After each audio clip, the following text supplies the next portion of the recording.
ચાલો, good morning.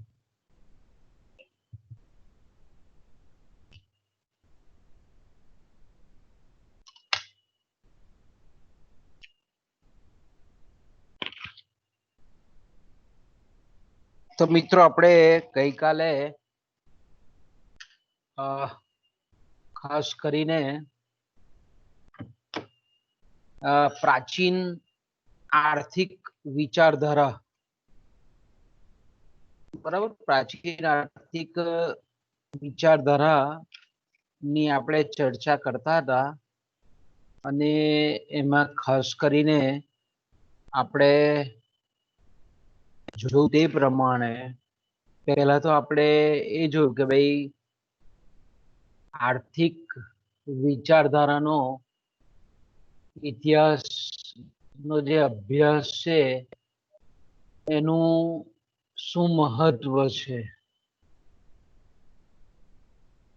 આપણે અલગ અલગ એના મુદ્દાઓ પાડી અને પછી સરળતાથી આપણે એના અભ્યાસનું મહત્વ સમજી શકીએ એ પ્રમાણે આપણે દરેક મુદ્દાઓની આપણે છણાવટ કરી. અને ત્યાર પછી આપણે પ્રાચીન આર્થિક વિચારધારા અન્વયે ખાસ કરીને આપણે ગ્રીસ દેશના જે આર્થિક વિચારો હતા કે જેને આપણે ગ્રીક આર્થિક વિચારધારા કહીએ છીએ, એ ગ્રીક આર્થિક વિચારધારા માં ખાસ કરીને આપણે જોયું તે પ્રમાણે કે બે મુખ્ય એના જે વિચારકો હતા, જે તત્વજ્ઞાનીઓ હતા, ખગોળશાસ્ત્રીઓ હતા, એવા પહેલા પ્લેટો હતા અને પછી એરિસ્ટોટલ. તો મિત્રો, આપણે જાણીએ છીએ તે પ્રમાણે, ખાસ કરીને મેં કીધું તે પ્રમાણે કે પ્રાચીન જે સમાજ રચના હતી એ ખાસ કરીને આપણે જાણીએ છીએ તે પ્રમાણે કે ધર્મ અને નીતિના વિચારો પર આધારિત હતી. તે વખતના સમાજમાં આપણે જાણીએ છીએ તે પ્રમાણે કે નૈતિક મૂલ્યો હતા અને ખાસ કરીને જે આપણે લોકોનું જે જીવન ધોરણ હતું, સમાજ જીવન હતું,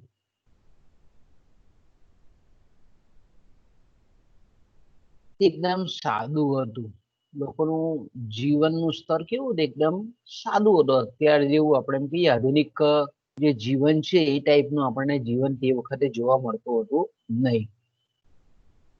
બીજું, આર્થિક જે પ્રવૃત્તિ હતી, આર્થિક જે લોકોની જે કંઈ પણ બાબતો હતી, આર્થિક જીવન હતું, તે ખાસ કરીને સમાજ જીવનમાં સંકલિત હતું. એટલે આપણે એમ કહી શકીએ કે આર્થિક જીવન એ સમાજની સામાજિક પ્રવૃત્તિના એક ભાગરૂપે હોવાથી આપણે એમ કહીએ કે અત્યાર જેવા આપણને જે સ્પષ્ટ આર્થિક સિદ્ધાંતો કે વિચારો કહી શકીએ તેવા વિચારો તે વખતે અર્થશાસ્ત્રના શુદ્ધ આર્થિક વિચારો જોવા મળતા હતા નહીં. તો મર્યાદિત રીતે આપણે એમ કહીએ કે આર્થિક પ્રશ્નો ઉભા થતા અને બહુ જ મર્યાદિત આપણે એમ કહીએ ને કે એકદમ ઓછા પ્રમાણમાં આર્થિક વિચારો પ્રદર્શિત થતા હતા. અને તે બી ખાસ કરીને આપણે એમ કહીએ ને કે એ આર્થિક વિચારો શુદ્ધ જેને આપણે નહીં કહીએ પણ કોઈ ધર્મના, આધ્યાત્મના કે તત્વ જ્ઞાનના પરિપ્રેક્ષ્યમાં એ વિચારો પ્રદર્શિત થતા હતા. બીજું, આપણે તે વખતે પણ જોયું તે પ્રમાણે કે ભાઈ તે સમયે પ્રાચીન સમયમાં ખાસ કરીને વસ્તી અને માનવ જરૂરિયાતો પણ બહુ સીમિત હતી. સમાજ અને જે વ્યક્તિ હતા, કુટુંબ હતા, એ આત્મનિર્ભર હતા, સ્વાવલંબી હતા. આર્થિક સમસ્યાઓ બહુ અત્યાર જેટલી તે વખતે તત્કાલીન સમયમાં જટિલ હતી નહીં, અને કુદરતી સાધન સંપત્તિ બહુ વિપુલ પ્રમાણમાં તે વખતે આપણને જોવા મળતા હતા. એટલે આપણે એમ કહી શકીએ કે જે પ્રશ્નો હતા તેનું સરળતાથી સોલ્યુશન થઈ જતું હતું, એનો ઉકેલ તરત મળી જતો હતો. તો આ ટાઈપની ઓલ ઓવર દરેક દેશોમાં આ જ પ્રકારની પરિસ્થિતિ હતી. એ ભલે યુરોપ ખંડનો દેશ હોય, એશિયા ખંડનો દેશ હોય, કે આફ્રિકા ખંડનો દેશ હોય, કે અમેરિકાના ખંડનો દેશ હોય, પ્રાચીન સમયમાં લગભગ બધી જ જગ્યાએ આપણે એમ કહીએ કે આ જ પ્રકારનું સમાજ જીવન આપણને જોવા મળતું હતું. એટલે આર્થિક જે સિદ્ધાંતો કે આર્થિક વિચારો જેને આપણે કહીએ શુદ્ધ, એ આપણને બહુ ઓછા જોવા મળતા હતા દેશ કાળમાં. હવે આપણે જે પ્રાચીન આર્થિક વિચારધારા અન્વયે ખાસ કરીને આપણે જે ગ્રીક જે આર્થિક વિચારધારા છે એના વિશેની આપણે ચર્ચાની ગઈકાલે શરૂઆત કરેલી હતી. અને એમાં આપણે જોયું તે પ્રમાણે કે ભૌગોલિક દ્રષ્ટિએ જે ગ્રીસ દેશ છે એ યુરોપ ખંડમાં આવેલો છે, પણ એમના આપણે એમ કહીએ કે ગ્રીસના લોકોનું જે જીવન ધોરણ અને સંસ્કૃતિ છે તેમાં આપણને એશિયાઈ સંસ્કૃતિની બહુ ઊંડી અસર જોવા મળે છે. હવે આપણે જાણીએ છીએ તે પ્રમાણે કે ખાસ કરીને જે ગ્રીકોના આર્થિક વિચારો આપણને જે જોવા મળે છે એ લોકોની એક નૈતિક જે વિચારધારા અને જે રાજ્ય શાસન અંગેની જે રાજકીય વિચારધારા હતી એનું પરિણામ આપણે એમ કહી શકીએ કે આર્થિક વિચારોમાં પ્રદર્શિત થતું હતું.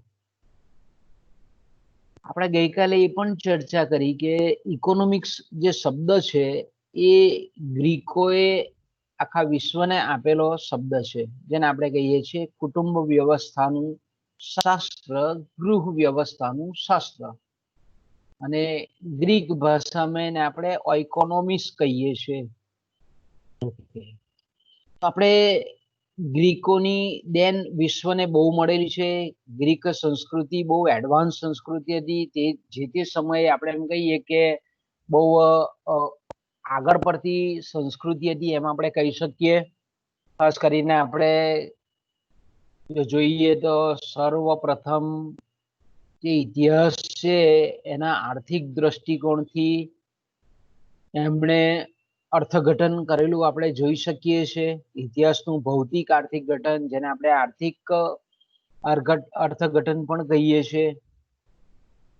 અને ખાસ કરીને જે ગ્રીસ દેશના જે એથેન્સ છે કે જે બહુ પ્રાચીનતમ નગર જેને આપણે કહીએ છીએ, એ નગરના વિચારકોમાં આપણે ઇતિહાસનું આર્થિક અર્થઘટન, ભૌતિક અર્થઘટન દ્રશ્યમાન થાય છે. બીજું આપણે જાણીએ છીએ તે પ્રમાણે કે ઈસવીસન પૂર્વે 8મી સદીમાં જે ગ્રીક પ્રજા હતી એમાં જમીન એટલે કે ભૂમિને ખાનગી મિલકતની સંસ્થા તરીકે આપણે જોયું તે પ્રમાણે કે ગણવામાં આવતું હતું, એનો સ્વીકાર કરવામાં આવતો હતો કે ભાઈ જમીન જે છે તે જે જમીન પર જે વ્યક્તિ રહેતો હોય અથવા તો આપણે એમ કહીએ કે કામ કરતો હોય એના પરિપ્રેક્ષ્યમાં આપણે એમ કહીએ કે એ જમીનની માલિકી નક્કી થતી હતી. બીજું આપણે એમ કહીએ એ લોકોની જે ગ્રીસ સંસ્કૃતિની જે અગત્યની જે ખૂબી હતી કે શ્રમ વિભાજન જોવા મળતું હતું. ઉચ્ચ કક્ષાનું શ્રમ વિભાજન જેને આપણે કહીએ છીએ તે કે ઉચ્ચ કક્ષાનું શ્રમ વિભાજન એટલે ઉત્પાદનના સાધનોની કાર્યકુશળતા પ્રમાણે સાધનોની જે વહેંચણી છે એ વહેંચણી આપણને ગ્રીસમાં જોવા મળે છે. અને તત્કાલીન સમયમાં આપણે એમ કહીએ કે વ્યાપાર પણ આપણને જોવા મળતો હતો.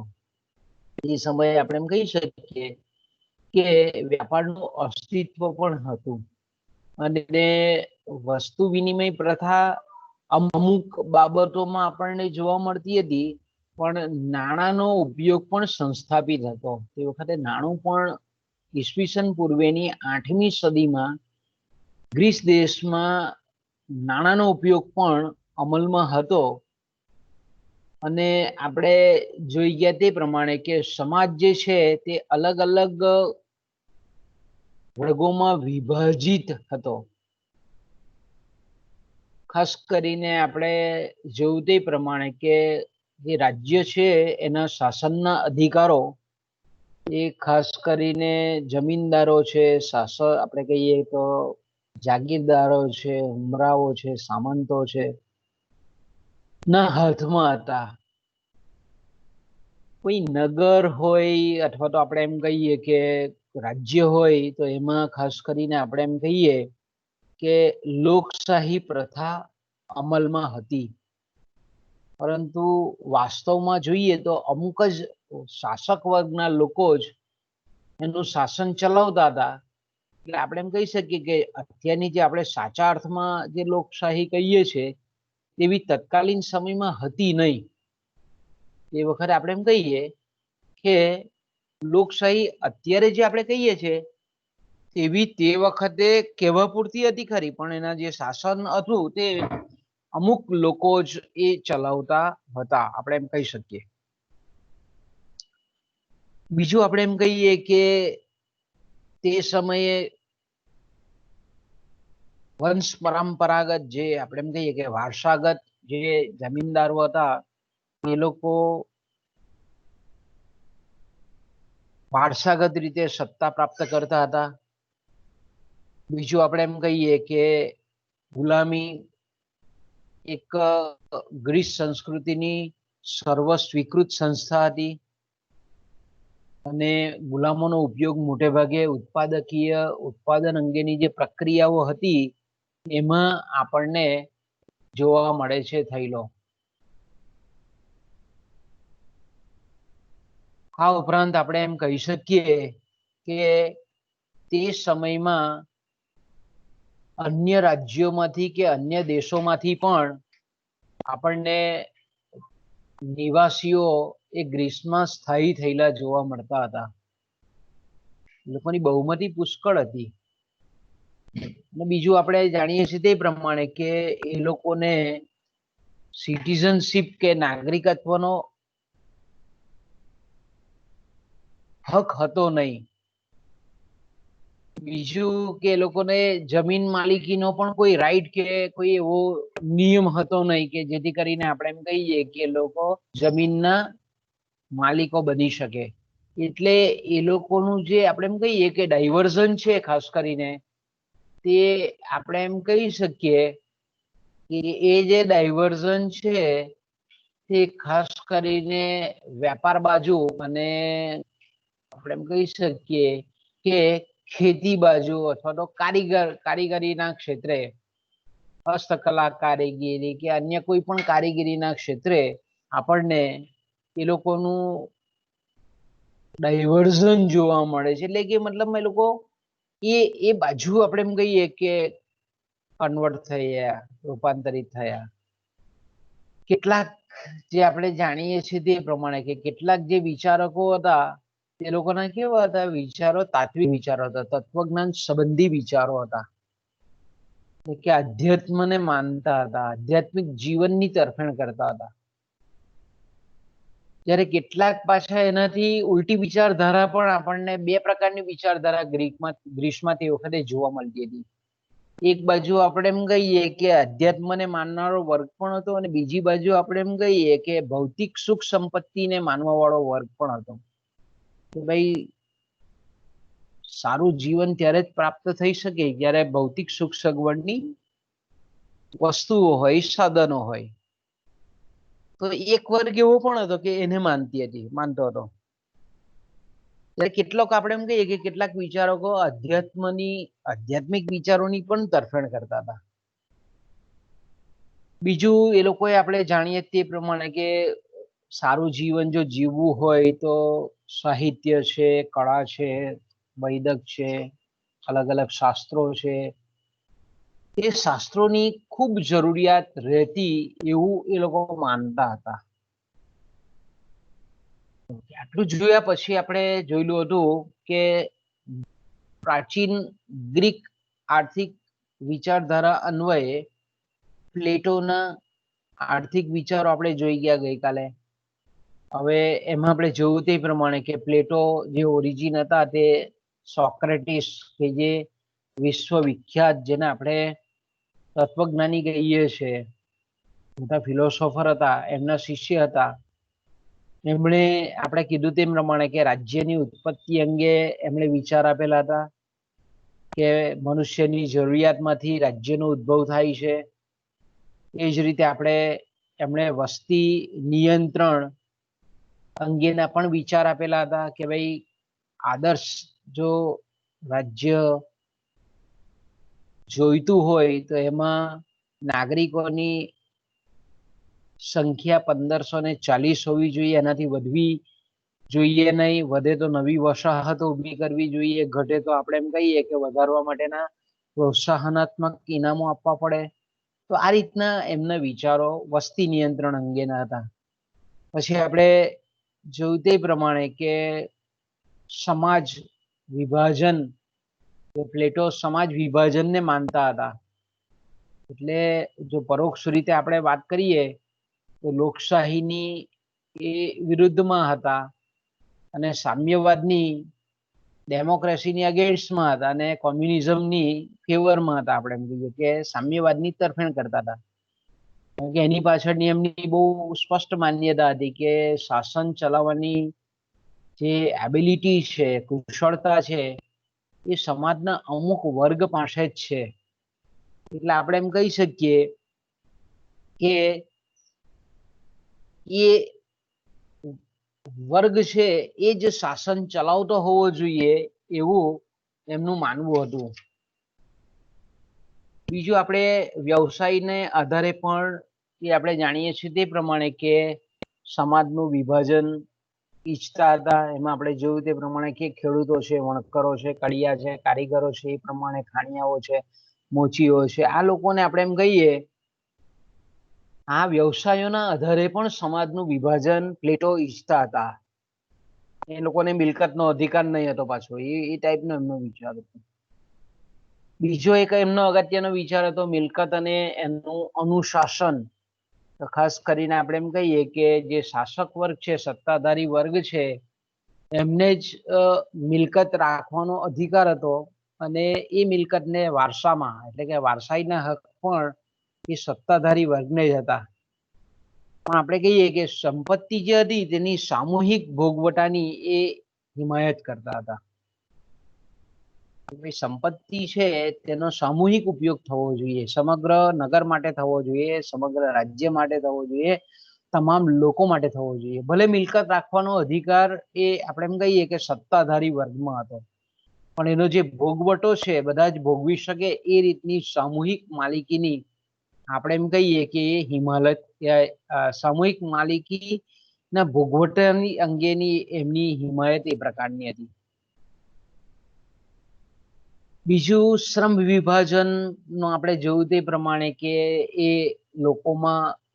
લોકોની જે પસંદગી છે, લોકોની જે અભિરુચિ છે, અલગ અલગ સ્વભાવના જે લોકો છે, એને પરિણામે આપણે એમ કહીએ કે શ્રમ વિભાજન થતું હતું અને જે વ્યક્તિને નેચરલી કુદરતી રીતે જે કામમાં વધારે ઇન્ટરેસ્ટ હોય એને જો બીજા કામ એની પાસેથી કરવાના પડતા મુકાવી અને જેને નૈસર્ગિક પ્રવૃત્તિમાં રસ છે એને જો એ કામની સોંપણી કરવામાં આવે તો વિપુલ પ્રમાણમાં આપણે એમ કહીએ કે સારામાં સારી વસ્તુનું ઉત્પાદન થઈ શકે એવું પ્લેટોનું માનવું હતું. બીજું આપણે જોયું તે પ્રમાણે કે ગ્રીસ સંસ્કૃતિની એક અગત્યની સર્વસ્વીકૃત સંસ્થા હતી એ ગુલામી પ્રથા હતી. તો આપણે એમ કહીએ કે પ્લેટોએ ગુલામી અને સમૂહ જીવન પ્રત્યે પણ એમણે વિચાર આપેલા હતા. એ સારામાં સારા ગુલામો કોને કહેવાય, એની કેવી રીતે દેખરેખ રાખી શકાય, સાર સંભાળ લઈ શકાય, એની કઈ રીતે કાળજી લઈ શકાય. બીજું આપણે જોયું તે પ્રમાણે કે સારામાં સારા ગુલામોમાં ખાસ કરીને પ્લેટો એવું કહેતા હતા કે યુદ્ધમાં જે હારેલા સૈનિકો છે, સૈનિકોને જ્યારે બંદી બનાવીને પોતાના દેશમાં લાવવામાં આવે તો એ જે પરાજિત યોદ્ધાઓ છે, એ પરાજિત યોદ્ધાઓ એ સારામાં સારા ગુલામ તરીકે કામ કરી શકે છે, એ શ્રેષ્ઠ ગુલામો બની શકે. પછી આપણે જે જોયેલું તે કે ભાઈ જે સત્તાધારી વર્ગ હતો, શાસક વર્ગ હતો, એ લોકોની અલગ વસાહત હોવી જોઈએ, એટલે કે એ લોકોનો રેસિડેન્શિયલ એરિયો, એ લોકોનો જે રહેઠાણ વિસ્તાર છે તે અલગ હોવો જોઈએ એમ એ માનતા હતા. અને લાસ્ટ વિચાર આપણે જે પ્લેટોનો જોયેલો તે એ છે મૂલ્ય વિશે, કે દરેક ચીજ વસ્તુની અંદર એનો અંતર્ગત ગુણ એ હોય જ છે. એ અંતર્ગત ગુણ અનુસાર જ આપણે એમ કહીએ કે કોઈ પણ વસ્તુનું મૂલ્ય નક્કી થાય છે અને એ પ્રમાણે જ એની કિંમત એ આકારાય છે. હું કહેતા હતા પ્લેટો કે કોઈ પણ વસ્તુની અંદર એક એવો સંતોષ આપવાનો ગુણ છે, જરૂરિયાત સંતોષવાનો ગુણ છે કે જેના આધારે આપણે એમ કહીએ કે એ વસ્તુનો ભાવ લેવામાં આવતો હતો. ઓકે, ત્યાર પછી આપણે એમ કહીએ કે જે બીજા વિચારો આપણે એમ કહીએ કે બીજા જે આપણે ખાસ કરીને કહીએ તો એરિસ્ટોટલ ના જે વિચારો છે તે ખાસ કરીને આપણે જોઈએ છીએ તે પ્રમાણે કે એરિસ્ટોટલ ખૂબ અગ્રગણ્ય તત્વજ્ઞાની હતા, ફિલોસોફર હતા, ગણિતજ્ઞ હતા, વૈજ્ઞાનિક હતા. એક આપણે એમ કહીએ ને કે સમાજમાં ક્રાંતિ કરનાર વ્યક્તિ હતા.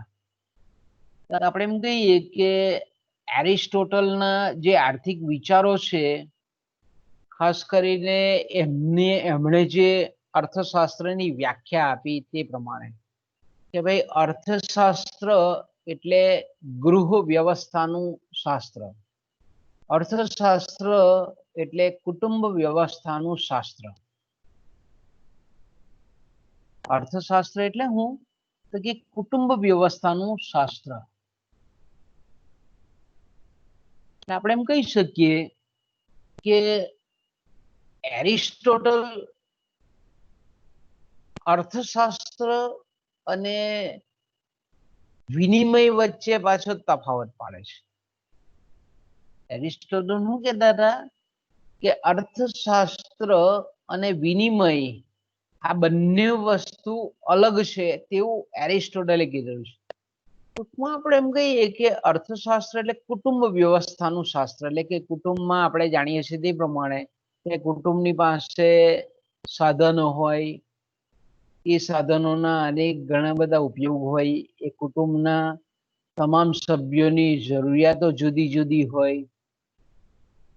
સાધનો આપણે એમ કહીએ કે એ જે જરૂરિયાતના સંદર્ભમાં અલગ અલગ જે કંઈ પણ સાધનોની છે તે ફાળવણી કરવાની હોય છે. સારામાં સારી રીતે કુટુંબ કઈ રીતે પોતાનું જીવન ધોરણ વિતાવી શકે, આવા બધા જે આપણે એમ કહીએ ને કે વ્યવહારો છે તે અંગેનો અભ્યાસ એટલે અર્થશાસ્ત્ર. તો આપણે એમ કહીએ કે એરિસ્ટોટલ ખાસ કરીને અર્થશાસ્ત્ર અને વિનિમય વચ્ચે આપણે એમ કહીએ કે તફાવત પાડે.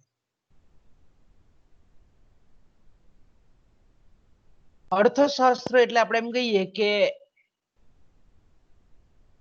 એને જ્યાં સુધી સંબંધ છે ત્યાં સુધી સંપત્તિનો જે ઉપયોગ છે એની સાથે એનો સંબંધ છે. હું કહીશ આપણને એરિસ્ટોટલ એવું કહે છે કે અર્થશાસ્ત્ર ઇકોનોમિક્સ મીન્સ શું, તો આપણે જોયું તે પ્રમાણે કે એની વ્યાખ્યા કીધી તે પ્રમાણે કે અર્થશાસ્ત્ર એટલે કુટુંબ વ્યવસ્થાનું શાસ્ત્ર. તો આપણે એમ કહીએ કે કુટુંબ જે કંઈ પણ પ્રવૃત્તિ કરે છે અને એ જે કંઈ પણ આવક કહો કે મિલકત કહો કે સંપત્તિ કહો, તે વખતે આપણે એમ કહીએ કે સંપત્તિ કદાચ નાણાં એકલી નાણાં પૂરતી સીમિત નહીં હતી, એ ગુલામો પણ હોઈ શકે, કાચો માલ સામાન પણ હોઈ શકે, અનાજ પણ હોઈ શકે. સંપત્તિની વ્યાખ્યા તે વખતે આપણે એમ કહીએ કે પશુ સંપત્તિ બી હોય કે ભાઈ પશુઓ પણ વધારે હોય. તો આપણે એમ કહીએ કે પહેલો ભાગ જે છે એટલે કે અર્થશાસ્ત્રને જ્યાં સુધી લેવા દેવા છે ત્યાં સુધી સંપત્તિ ના ઉપયોગ સાથે છે, અને જે વિનિમય જે છે એ વિનિમયનો જ્યાં સુધી સંબંધ છે તે છે નાણું મેળવવા માટે છે.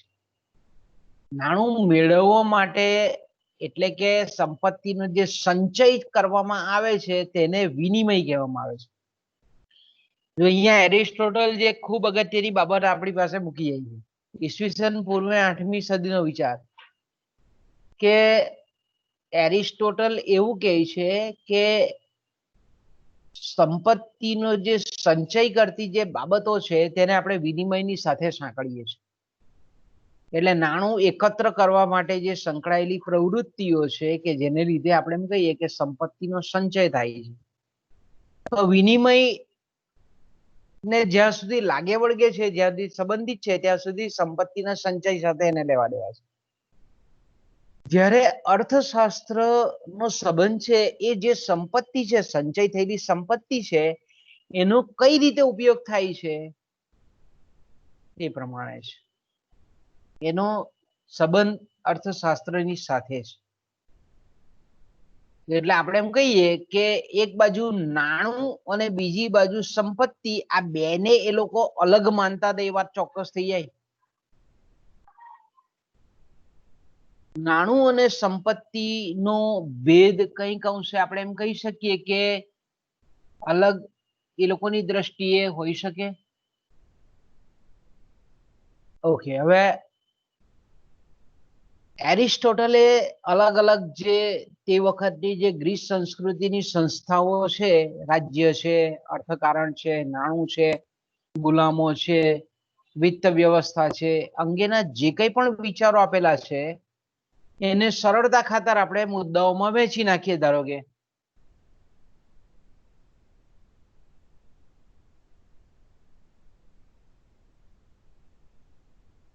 પહેલું તો આપણે એમ કહીએ કે એમનો જે અગત્યનો વિચાર હતો એ છે રાજ્યનો ઉદ્ભવ. બીજો વિચાર હતો પ્રાકૃતિક અને કૃત્રિમ અર્થકારણ, એટલે કે કુદરતી અને કૃત્રિમ અર્થકારણ. ત્રીજું છે નાણું. ચોથું છે મૂલ્ય અને વિનિમય. પાંચમો જે વિચાર છે તે વ્યાજ અંગેનો વિચાર છે. છઠ્ઠો વિચાર છે તે ગુલામી પ્રથા છે. અને સાતમો આપણે કહીએ કે એમનો જે વિચાર છે તે ફાઇનાન્શિયલ સિસ્ટમ, જેને આપણે વિત્ત વ્યવસ્થા કહીએ છીએ, એ વિત્ત વ્યવસ્થા અંગેનો વિચાર છે આપણે એમ કહીએ તો. તો પહેલો જે વિચાર છે કે એરિસ્ટોટલ જે માનતા હતા તે, કે એરિસ્ટોટલ એવું માનતા હતા ખાસ કરીને કે રાજ્યની જે ઉત્પત્તિ છે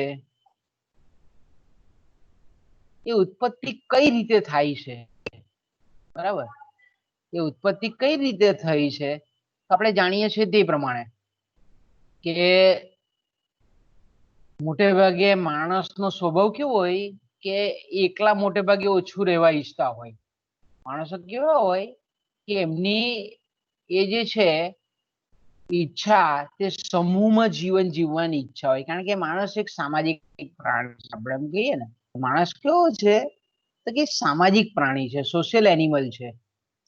એટલે માણસ કુદરતી રીતે આપણે એમ કહીએ ને સહજ રીતે એ ગ્રુપમાં રહેવાનું ઈચ્છે, સામૂહિક જીવન જીવવાનું ઈચ્છે છે. પરિણામે શું થાય કે સાથે સામૂહિક જીવન જીવવાનું ઈચ્છે એટલે એનો મતલબ એવો થાય કે કુટુંબનો જન્મ થાય, કુટુંબનો ઉદ્ભવ થાય, અને કુટુંબના ઉદ્ભવમાંથી આપણે એમ કહીએ કે રાજ્યનો ઉદ્ભવ થાય. બધા કુટુંબો ભેગા મળે એટલે વસાહત સ્થપાય, વસાહતમાંથી નગર બને અને નગરમાંથી આપણે એમ કહીએ કે રાજ્ય નો જન્મ થાય. એવું આપણે એરિસ્ટોટલ માનતા હતા. એટલે માણસની જે સાહજિક વૃત્તિ છે સમૂહમાં જીવન જીવવાની, એને લીધે કુટુંબ, નગર, ગામ અને રાજ્યની ઉત્પત્તિ થાય છે એવું એરિસ્ટોટલનું માનવું હતું. તો બીજું આપણે એમ કહીએ કે રાજ્ય એ એવું હોવું જોઈએ, કેવું હોવું જોઈએ, નૈતિક રીતે બહુ સ્ટ્રોંગ હોવું જોઈએ. એવું માનતા હતા કે રાજ્ય નીતિમત્તાની દ્રષ્ટિએ એટલે નૈતિક ધોરણોની દ્રષ્ટિએ કેવું હોવું જોઈએ, બહુ ઉચ્ચ કક્ષાનું હોવું જોઈએ, પહેરેગીર હોવું જોઈએ. એટલે નૈતિક મૂલ્યો જે છે તે ઊંચા હોવા જોઈએ. બરાબર, નૈતિક મૂલ્યો એટલે જો પ્રશ્ન આવે કે નીતિમત્તા એટલે શું કહેવાય, નૈતિક મૂલ્યો એટલે શું કહેવાય, કે દાખલા તરીકે ભારતીય આપણે હિન્દુ વિચારધારામાં જોઈએ છીએ તે પ્રમાણે કે ભાઈ માતા પિતા ને માન આપવું જોઈએ, એમની સેવા ચાકરી કરવી જોઈએ, ગુરુજી છે, શિક્ષક છે, દરેક આપણે એમ કહીએ કે આપણે આપણા હિન્દુ ધર્મમાં જે કંઈ પણ સંસ્કારો છે એ પ્રમાણેનું જીવન એટલે નૈતિક જીવન કહીએ. આપણા સમાજના જે કંઈ પણ સમાજ છે એના ચોક્કસ નૈતિક મૂલ્યો કે ચોરી કરવી નહીં, કોઈને મારવા નહીં, આપણે એમ કહીએ કે કોઈનું ખરાબ આપણે ખોટું ઈચ્છવું ના જોઈએ. તો આ પ્રકારના જે નૈતિક વિચારો છે એ રાજ્યમાં હોવા જોઈએ. રાજ્ય નીતિમત્તાનું ધોરણ સિદ્ધ કરતું હોવું જોઈએ. જો રાજ્ય વ્યવસ્થિત હોય તો સ્વાભાવિક છે કે એના જે નાગરિકો છે તેના પણ ગુણો છે તે શ્રેષ્ઠ રીતે વિકસી શકે. યથા રાજા તથા પ્રજા, આપણે એમ કહીએ ને કે જેવો રાજા તેવી પ્રજા. એટલે રાજ્ય જો ખરાબ હોય તો પછી નાગરિકો પણ એ ટાઈપના હોય. આપણે જોઈએ છે ઘણા બધા દેશોમાં રાજ્યમાં કોઈ જો નીતિમત્તાના જો કોઈ માળખું નહીં હોય તો આપણે જાણીએ છીએ કે લોકોને મારતા પણ જરાક પણ સંકોચ નહીં રાખે, સામૂહિક હત્યાકાંડ કરી નાખે છે કોઈ પણ જાતના વગર વિચારે. કેમ? તો કે મોરલ સ્ટ્રક્ચર નથી, નીતિમત્તાના કોઈ ધોરણ નથી એટલા માટે. એટલે અહીંયા એરિસ્ટોટલ આપણને ખૂબ અગત્યની વાત કહી છે, કારણ કે તત્વજ્ઞાની હતો ખાસ મૂળભૂત, કે ભાઈ રાજ્ય આ રીતે મોરલી સ્ટ્રોંગ હોવું જોઈએ, નૈતિક મૂલ્યોનું જતન કરનારું હોવું જોઈએ, નીતિમત્તાનું આપણે એમ કહીએ કે ઉચ્ચ નૈતિક વિચારો ધરાવતું હોવું જોઈએ, એનું બંધારણ એ ટાઈપનું હોવું જોઈએ કે લોકોની સુખાકારી વધે, લોકોનું આર્થિક કલ્યાણમાં વધારો થાય, નાગરિકો પણ આપણે એમ કહીએ કે સારા સિટીઝન બને. બરાબર, આપણે એમ કહીએ કે જાપાન છે તો જાપાનના જે નાગરિકો છે તે કેવો છે, સારા ગુણો ધરાવતા છે, અને આપણે બેસ્ટ સિટીઝન ના વર્ચ્યુસ કહીએ છીએ અને ગુણો કહીએ છીએ.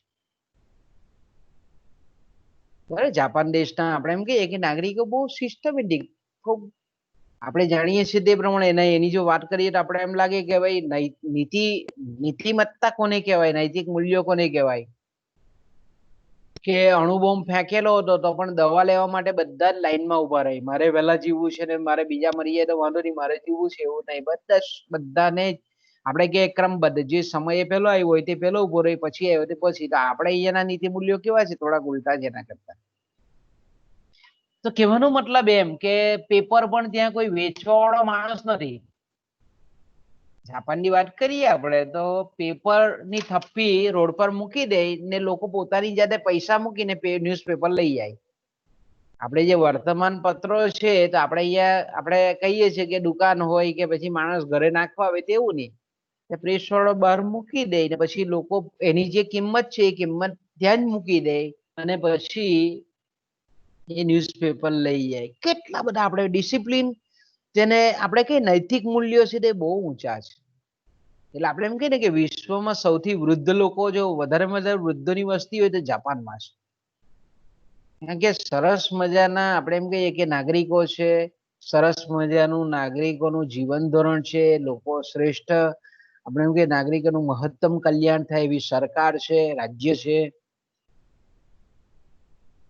બીજું આપણે એમ કહીએ કે રાજ્યમાં જે એરિસ્ટોટલ કહેતા હતા કે રાજ્યમાં શક્ય હોય એટલી સમાનતા હોવી જોઈએ, ઇક્વિલિટી હોવી જોઈએ, ઇક્વિટી હોવી જોઈએ, કોઈ ઊંચ નીચના ભેદ નહીં હોવા જોઈએ, જે આપણી સંસ્કૃતિમાં છે તે. આપણને જોવા મળે છે ને કે ભાઈ પૈસાદાર છે, ગરીબ છે, ફલાણી જ્ઞાતિ વાળો છે, ફલાણી જાતિ વાળો, એવું નહીં હોવું જોઈએ. સમાનતા શક્ય એટલા ઇક્વલ. પણ ખાસ જે એરિસ્ટોટલ કહેતા હતા તે કે જે નાગરિકત્વ છે એ દેશના, જેને આપણે સિટીઝનશીપ કહીએ છીએ, સિટીઝન કહીએ છીએ, એ યોદ્ધાઓને, પુરોહિતોને અને શાસકોને મળવું જોઈએ. એનો મતલબ એવો થાય કે તે વખતે ગ્રીસ દેશમાં બહારથી આવનારા લોકોની સંખ્યા વધારે હોય એવું કહી શકીએ આપણે. પણ જે નાગરિક, કે દાખલા તરીકે આપણે અહીંયા આધાર કાર્ડ ધરાવીએ છીએ, એટલે આપણે આધાર કાર્ડ પરથી આપણે કહી શકીએ કે આપણે ભારતના નાગરિક છે. તો આપણે એમ કહીએ કે આવું જે તે ગ્રીસ દેશમાં જે નાગરિક સિટીઝનશીપ આપવામાં આવતી હતી, તેમાં ખાસ કરીને યોદ્ધાઓને, પછી જે પુરોહિતો છે એટલે ધર્મગુરુઓ જેવા છે તે, અને જે શાસન કરતા શાસક સત્તાધારી વર્ગ, જમીનદારો છે, જાગીરદારો છે, સામંતો છે, આ બધાને આપણે એમ કહીએ કે નાગરિકત્વના જે આપણે એમ કહીએ કે નાગરિકત્વ એને મળવું જોઈએ, સિટીઝનશીપ ના જે પાવર છે, સત્તા છે, તે એને મળવી જોઈએ. બીજું આપણે એમ કહીએ કે અગત્યનો એમના જે વિચારો હતા તે અર્થકારણ અંગેના વિચારો અને વિનિમય અંગેના વિચારો. તો એરિસ્ટોટલ એવું કહે છે કે જે અર્થતંત્ર છે, એટલે કે જે ખાસ કરીને આપણે કહીએ કે વિનિમયના કોન્ટેક્સ્ટ થી એને કીધું. આપણે એમ કહીએ ને કે અત્યારે જે આપણે શબ્દો વાપરીએ છીએ, અત્યારે આપણે શુદ્ધ અર્થશાસ્ત્રના સિદ્ધાંતોના પરિપ્રેક્ષ્યમાં શબ્દો વાપરીએ છીએ. આ તે સમયના એરિસ્ટોટલે કહેલા શબ્દોનો યથાવત અહીંયા આપણે ઉપયોગ કરીએ છીએ. એટલે અર્થકારણનો મતલબ અત્યારે આપણે જે કરીએ છીએ તે, અને તત્કાલીન સમયમાં જે થતો હતો તે, એ બે વચ્ચે કદાચ ભેદ હોઈ શકે, બે વચ્ચે તફાવત હોઈ શકે. આપણે એમ કહીએ કે એરિસ્ટોટલે જે છે, તો આપણે એમ કહીએ કે અર્થકારણને બે ભાગમાં વહેંચેલું છે. પ્રાકૃતિક કે કુદરતી અર્થકારણ, અને બીજું છે કૃત્રિમ. તો પ્રાકૃતિક, કુદરતી, અથવા તો જેને આપણે નૈસર્ગિક અર્થકારણ, એટલે એવું અર્થકારણ, એવું અર્થતંત્ર કે જે માણસની જે પ્રાકૃતિક જરૂરિયાતો છે, નૈસર્ગિક જરૂરિયાતો છે, એ જરૂરિયાતોને પૂરી કરતી જે આર્થિક પ્રવૃત્તિઓ છે, તેને એણે કુદરતી અર્થકારણમાં સમાવેશ કરેલી છે. એટલે એવી આર્થિક પ્રવૃત્તિઓ કે જે માણસની જરૂરિયાતોને, જે કુદરતી જરૂરિયાતો છે, એને પૂરી કરવા માટે સંમિલિત જે આર્થિક પ્રવૃત્તિઓ છે, તેને એણે કુદરતી અર્થતંત્રમાં, કુદરતી અર્થકારણમાં, કુદરતી વિનિમયમાં એને મૂકેલી છે. એમ આપણે કહી શકીએ કે દાખલા તરીકે વસ્તુ વિનિમય પ્રથા, કે ધારો કે મારે અનાજની જરૂરિયાત છે અને હું શિક્ષણ આપું છું ને બદલામાં મને અનાજ આપે છે, તો મારી પ્રાકૃતિક જરૂરિયાત કઈ છે? તો કે મારી પ્રાકૃતિક જરૂરિયાત છે અનાજ છે, કારણ કે મારે ખાવા માટે જોઈએ છે એટલા માટે. અને સામેવાળાને કપડાની આવશ્યકતા છે, તો આપણે એમ કહીએ કે એની એ કુદરતી જરૂરિયાત છે, નૈસર્ગિક જરૂરિયાત છે. તો આપણે એમ કહીએ કે વસ્તુના બદલામાં વસ્તુની આપલે થઈ, એટલે વસ્તુનું જે એક્સચેન્જ છે, વસ્તુઓ વચ્ચેનો જે વિનિમય છે, તેને આ પ્રકારના જે આર્થિક પ્રવૃત્તિની સાથે સંકળાયેલા જેટલા પણ વ્યવહારો છે, એને એણે નૈસર્ગિક અર્થકારણમાં મૂક્યા છે. જ્યારે વ્યાપાર છે, કે એનો અલ્ટિમેટલી ઉદ્દેશ આપણે એમ કહીએ કે નાણું પ્રાપ્તિનો છે. જ્યારે વ્યાપાર કરવામાં આવે છે, વ્યાપાર એટલે શું કરીએ છીએ? આપણે કોઈ પણ વસ્તુનું વેચીએ છીએ બજારમાં જઈને, એના બદલામાં આપણે શું પ્રાપ્ત કરીએ છીએ? તો કે એના બદલામાં નાણું પ્રાપ્ત કરીએ છીએ. આપણે એમ કહીએ કે જે છૂટક જે વ્યાપાર છે તે કેવો છે? આર્ટિફિશિયલ છે, કૃત્રિમ છે. એના દ્વારા આપણે નાણું ભેગું કરીએ છીએ. આપણે વ્યાપાર કરીએ છીએ તો એના બદલામાં આપણે કોઈ વસ્તુ નહીં મેળવવા માંગતા, પણ એના બદલામાં આપણે શું કરીએ છીએ? એક નાણું પ્રાપ્ત થાય એવી ભાવના છે. એટલે આ પ્રકારનો જે વિનિમય છે, આ પ્રકારની જે આર્થિક પ્રવૃત્તિ જે છે, વ્યાપારિક આર્થિક પ્રવૃત્તિ તે કેવી છે? કૃત્રિમ છે, આર્ટિફિશિયલ છે, બિન કુદરતી છે. તો આ રીતે આપણે એમ કહીએ કે એમણે બે ભાગ એના વેચેલા છે અર્થકારણના.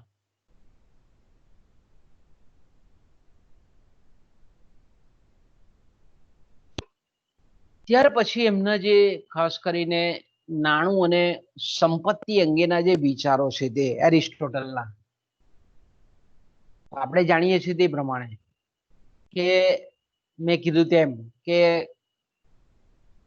એરિસ્ટોટલ અને ખાસ કરીને જે અન્ય જે ગ્રીક વિચારધારા છે તે, મેં કીધું ને કે નાણું અને સંપત્તિને લોકો અલગ ગણતા હતા પહેલા તો.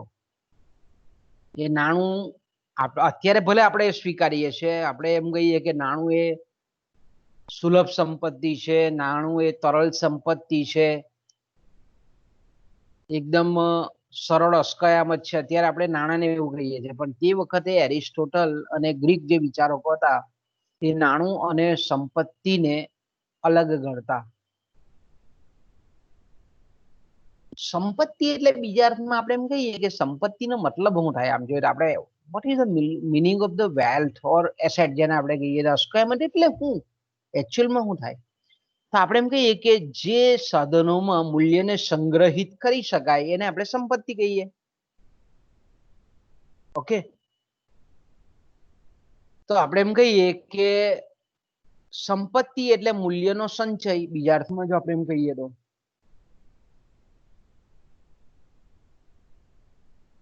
તો એરિસ્ટોટલ જે છે તે એવું માનતા હતા કે નાણું જે છે એ નાણુંનો એક અને માત્ર એક જ ઉપયોગ હોઈ શકે, અને એ છે વ્યાપારિક જે પ્રવૃત્તિઓ છે, વ્યાપારિક જે વ્યવહારો છે તેના ઉપયોગમાં વિનિમયના માધ્યમ તરીકે નાણાંનો ઉપયોગ થવો જોઈએ, નાણાંનો ઉપયોગ લેવાવો જોઈએ.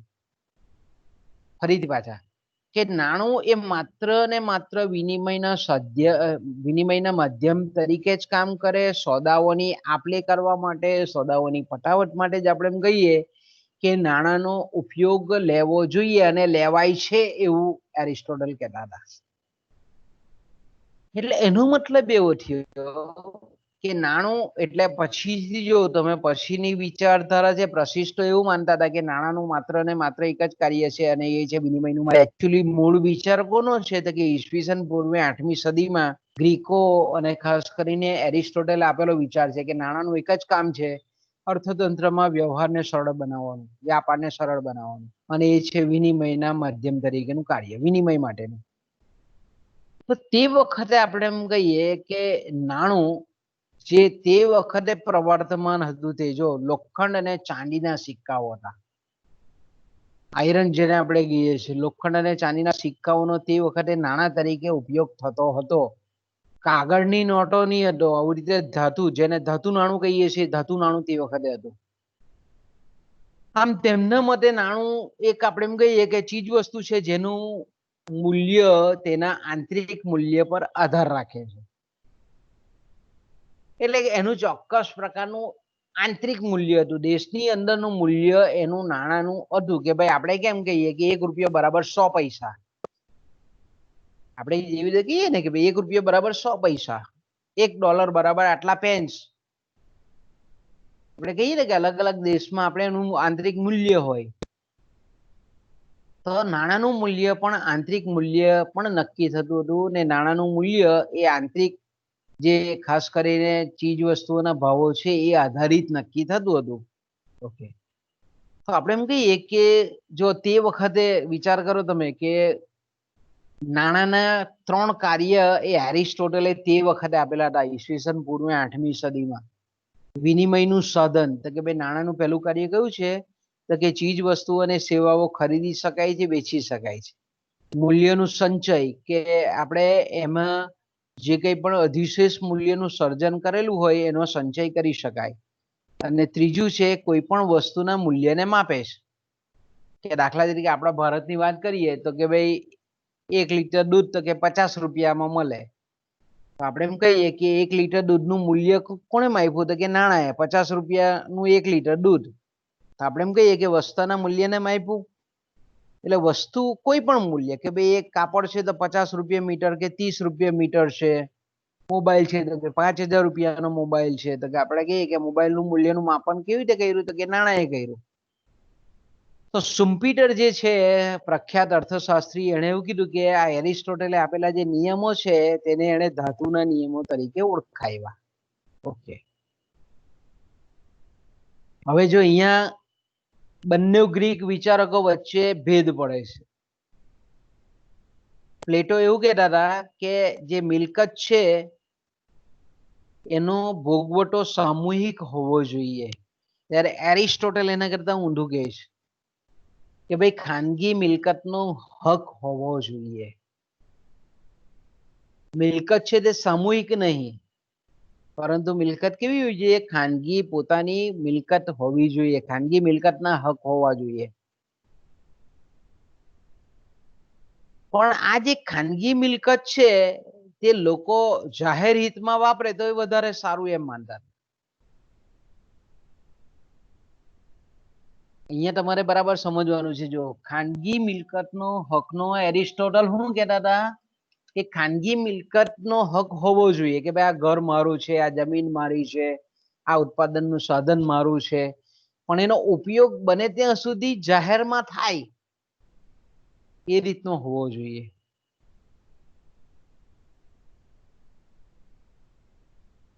એટલે ખાનગી મિલકત વ્યક્તિ ધરાવી શકે એવા વિચારો હતા, ધરાવી શકે એના હિતમાં હતું, પણ બને ત્યાં સુધી એનો વપરાશ જે છે તે જાહેર હિતમાં, લોકહિતમાં થાય એ વધારે યોગ્ય ગણાતું.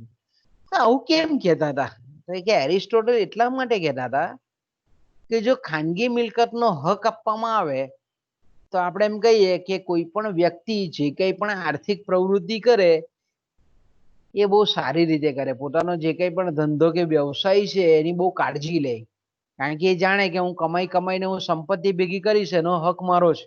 પણ જો આપણે એમ કહીએ કે કમાઈ કમાઈને જો સામૂહિક મિલકતના કે સામૂહિક સંપત્તિમાં જો એ પૈસા જવાના હોય તો લોકો મહેનત ઓછી કરે, પોતાના વ્યવસાયની કાળજી નહીં રાખે. પણ એરિસ્ટોટલ એવું કહેતા હતા કે ખાનગી મિલકતનો જો અધિકાર રાખવામાં આવે તો આપણે એમ કહીએ કે લોકો પોતાના વ્યવસાયની, ધંધાની કાળજી સારી રાખે અને એ ધંધાને પ્રગતિના પંથે લઈ જવાની કોશિશ કરે, એટલે પ્રગતિ શક્ય બને ટૂંકમાં આપણે એમ કહીએ.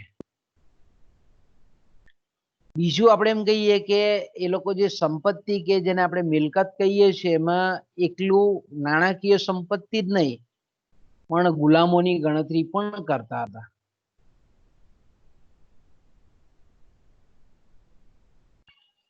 એમનો જે આગળનો અગત્યનો વિચાર છે તે છે મૂલ્ય અને વિનિમય. એટલે આપણે એમ કહીએ ને કે વસ્તુનું મૂલ્ય, જો અહીંયા ખૂબ સરસ એણે આપેલી છે સમજૂતી. પછીના જે વિચારકો છે, પછીના જે અર્થશાસ્ત્રીઓ છે, એ લોકોએ એરિસ્ટોટલના જે મૂલ્ય અંગેના વિચારો છે એને ધ્યાનમાં રાખીને વિચારસરણી આપેલી છે. એરિસ્ટોટલ જે મૂલ્ય જે છે એને આત્મલક્ષી ગુણ ગણે છે કોઈ પણ વસ્તુનો. એટલે વસ્તુની આપણે એમ કહીએ કે ઉપયોગિતા પ્રમાણે એ મૂલ્ય નક્કી થાય છે. મૂલ્યને કેવી રીતે જોઈએ છે, તો કે વસ્તુનો જે અંતર્ગત ગુણ છે એના આધારે એનું મૂલ્ય નક્કી થાય. કે દાખલા તરીકે આપણે એમ કહીએ કે ભાઈ ચંપલ છે, બરાબર, એમણે તે વખતે ઉદાહરણ આપેલું કે પગરખા છે, પગરખાને આપણે ચપ્પલ કહીએ, બૂટ ચંપલ કહીએ. તે તો આપણે કહીએ કે ચપ્પલનો ઉપયોગ જો ચપ્પલ તરીકે જો થાય તો એનો ઉપયોગ મૂલ્ય બતાવે. ચંપલનું જે ઉત્પાદન થાય છે એ ઉત્પાદન કરીને એને જો ચંપલ તરીકે જ વપરાશ થતો હોય જે તે વ્યક્તિ દ્વારા, તો એને આપણે કહીએ છીએ ઉપયોગ મૂલ્ય. પણ આપણે વેચીને એના બદલામાં જો અનાજ મેળવવામાં આવે તો જે એનો પ્રાથમિક હેતુ છે તે જળવાતો નથી. અહીંયા કે ભાઈ ચંપલનો પ્રાથમિક હેતુ કયો છે કે એને પહેરવાથી આપણે કહીએ કે નીચે કાંટા નહીં વાગે, પથ્થર નહીં વાગે, તાપ નહીં લાગે, નીચેની ઠંડક શરીરમાં નહીં પ્રવેશે, તો આ એનો પ્રાથમિક હેતુ છે, પ્રાથમિક ઉપયોગ છે. તો અહીંયા જ્યારે ઉત્પાદકનું ઉત્પાદન કરે છે ને એના બદલામાં અનાજ મેળવે છે તો અહીંયા પ્રાથમિક હેતુ જળવાતો નથી. તો જ્યારે પ્રાથમિક હેતુ જળવાતો નહીં હોય તો તેને એને વિનિમય મૂલ્ય કીધું કે જે કૃત્રિમ છે. એટલે વિનિમય મૂલ્ય છે તે શું છે તો કે કૃત્રિમ છે, જ્યારે ઉપયોગ મૂલ્ય છે તે કેવું છે તો કે કુદરતી છે. એટલે આપણે એમ કહીએ કે આર્થિક જગતમાં વસ્તુનું ઉપયોગ મૂલ્ય અને વિનિમય મૂલ્ય વચ્ચેનો તફાવત જે પાડે છે તે એરિસ્ટોટલ છે એ પ્રથમ વિચારા કરતા. દાખલા તરીકે બીજો તમને કહું કે દાખલા તરીકે કોઈક મોટું ઝાડ છે વડનું, અને વડના ઝાડનો આપણે ઉપયોગ કરીએ છીએ કે ભાઈ ગરમીમાં આપણે વડના ઝાડ નીચે બેસીએ છીએ, ઘણા ઘરોમાં પણ આપણે જોઈએ છીએ કે વડ કે પીપળો હોય છે. તેનું ઉપયોગ મૂલ્ય શું એ ઝાડનું તો કે ભાઈ એની નીચે આપણે એમ કહીએ છીએ કે આપણે ગરમીથી બચી શકીએ છીએ, આપણને વાતાવરણ ચોખ્ખી ઓક્સિજન મળે છે, ચોખ્ખું આપણે આજુબાજુનું પર્યાવરણ સારું બને છે એને લીધે. પછી એમાં પક્ષીઓ રહી શકે છે કે પછી આપણે એમ કહીએ કે એમાં નાના નાના જીવજંતુઓ રહી શકે છે. તો આ જે એ ઝાડનું મૂલ્ય છે તેને આપણે ઉપયોગ મૂલ્ય કહીએ છીએ. હા, પછી એ ઝાડને કાપીને એના લાકડાનું ફર્નિચર બનાવવામાં આવે, એ ઝાડના લાકડાને કાપી નાખવામાં આવે ને પછી એને વેચવામાં આવે અથવા તો એ વેચીને કઈ અન્ય વસ્તુઓ પ્રાપ્ત કરવામાં આવે તો એને આપણે કહીએ છીએ વિનિમય મૂલ્ય. તો આપણે કહીએ કે ઉપયોગ મૂલ્ય કુદરતી છે, જ્યારે વિનિમય મૂલ્ય છે એ કેવું છે અકુદરતી છે. આવો એક સરસ આપણે એમ કહીએ ને કે વસ્તુની કિંમત નક્કી કરતો જે સિદ્ધાંત છે એનું બીજ આપણને ઈસવીસન 8મી સદીમાં રોપાઈ ગયેલું એવું દેખાય આપણને. એરિસ્ટોટલે હવે સરસ મજાનો વિચાર આપી ગયેલો કે કોઈ પણ વસ્તુનું મૂલ્ય આ બે દ્રષ્ટિકોણથી નક્કી થાય. સિદ્ધાંતો ધીરે ધીરે આપણે કે આર્થિક વિચારધારાના ઇતિહાસના અભ્યાસનું આ મહત્વ છે.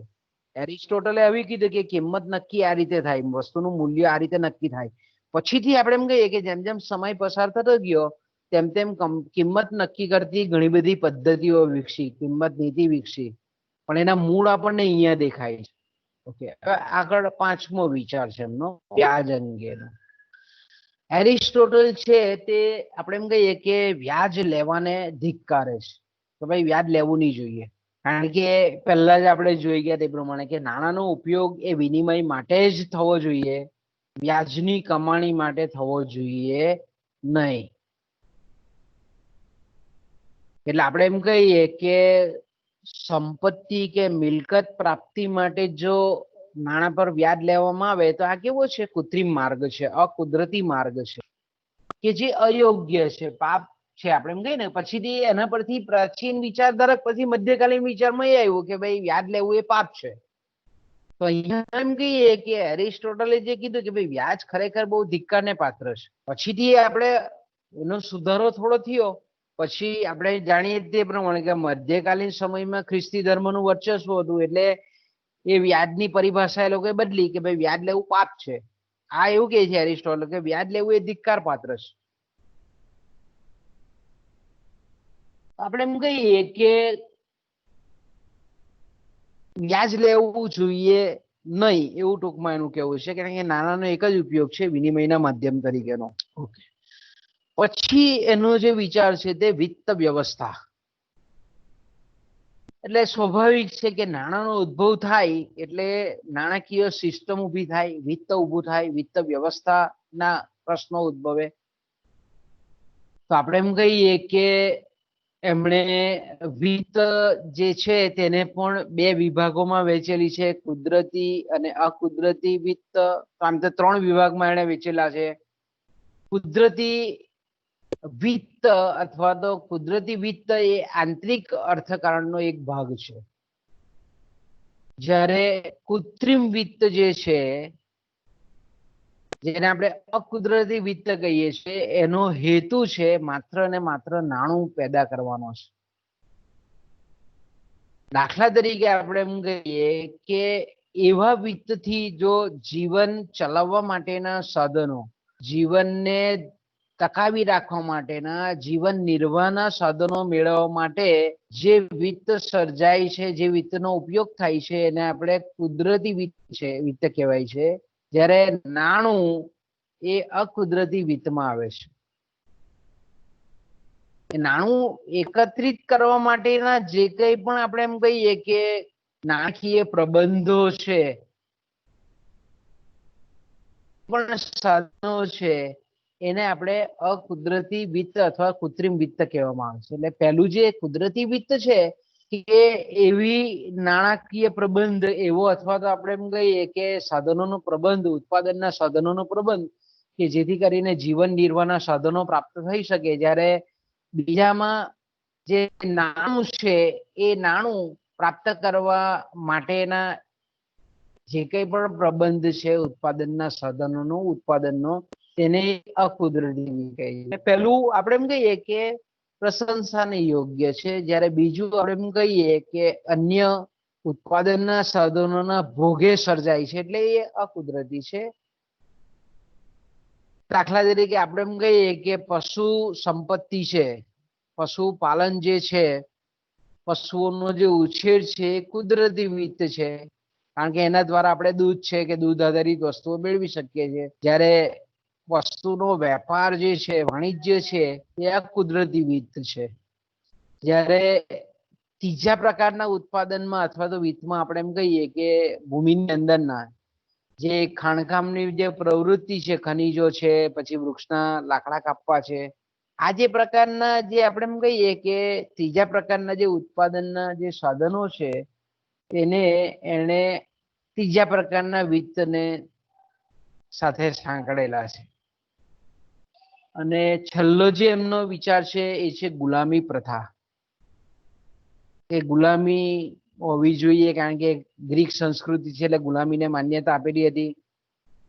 હવે અહીંયા આપણે એમ કહીએ કે ગુલામોના બે પ્રકાર એને પાડેલા છે, કુદરતી ગુલામો અને કાયદેસરના ગુલામો. કુદરતી ગુલામો આપણે એમ કહીએ કે ઉતરતી કક્ષાના ગુલામો. કુદરતી ગુલામો કેવા છે? હલકી કક્ષાના છે, એ બહુ કાર્યક્ષમ નથી, ઉત્પાદક નથી. અહીંયા ઉતરતી કક્ષાના એટલે હું તો કે ભાઈ કાર્યક્ષમ નથી એવા છે. જ્યારે અન્ય દેશોને પરાજિત કરીને, અન્ય રાજ્યોને પરાજિત કરીને જે જીતેલા ગુલામો છે તે કેવા છે? કાયદેસરના છે. એટલે આપણે એમ કહીએ કે કાયદેસરના જે ગુલામો છે તે એફિશિયન્ટ છે, કાર્યક્ષમ છે, ઉત્પાદક છે, એના દ્વારા આપણે ઉત્પાદન વધારે લઈ શકાય.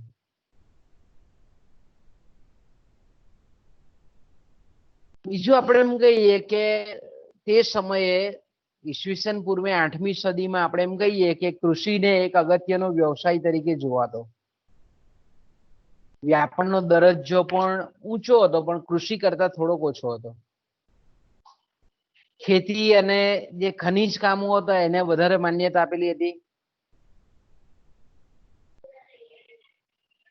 પણ જે આપણે એમ કહીએ ને કે અમુક વસ્તુઓનો જે વ્યાપાર છે એને આપણે કે ઓછું મહત્વ એ ગ્રીકો આપતા હતા. ટૂંકમાં આપણે એમ કહીએ ગ્રીકોના જે આર્થિક વિચારો છે તે આપણને રાજકીય કે નૈતિક વિચારોમાં સમાવિષ્ટ થતા હતા. તો અહીંયા અટકીએ બાળકો, આપણે ટીવાય ના વિદ્યાર્થીઓનો પીરિયડ લેવાનો છે, અહીંયાથી અટકીએ છે, બરાબર? કોઈને પ્રોબ્લેમ છે? બોલજો ભાઈ. સર, હા બોલો. 1 થી 5 પેજ છે ને એ તમારી સ્ક્રીન પર લાવો ને. 1 થી 5? હા, એટલે મેં સ્ક્રીનશોટ લઈ લઈએ. હા, લઈ જો આ પહેલું, બરાબર? સર દેખાતું નહીં. મને બી નહીં દેખાતું. સર દેખાતું નહીં. બોલ હવે. નહીં હજી વાર લાગે એટલે છે ને, આ કનેક્ટિવિટી ની લીધે સ્લો આવે જરા.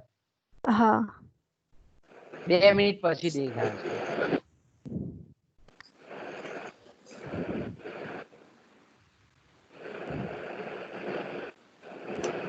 તો આપણે શું કરીએ? સાંભળ, મારી વાત સાંભળ. એવું છે ને, આપણે ચેટ બોક્સમાં કે ફાઇલમાં એને મૂકી દઈશ. સારું. તો શું છે, તમારે પછી ડાયરેક્ટ ઉતારી દેવાય નોટમાં. હા સર. એવું કરીએ આપણે, કારણ કે અત્યારે ટાઈમ હવે ટીવાય વાળા બેઠેલા હશે છોકરાઓ પાસે. કાલે બતાવજો. આ તો કઈ નહીં કાલે બસ ચાલો હા હે?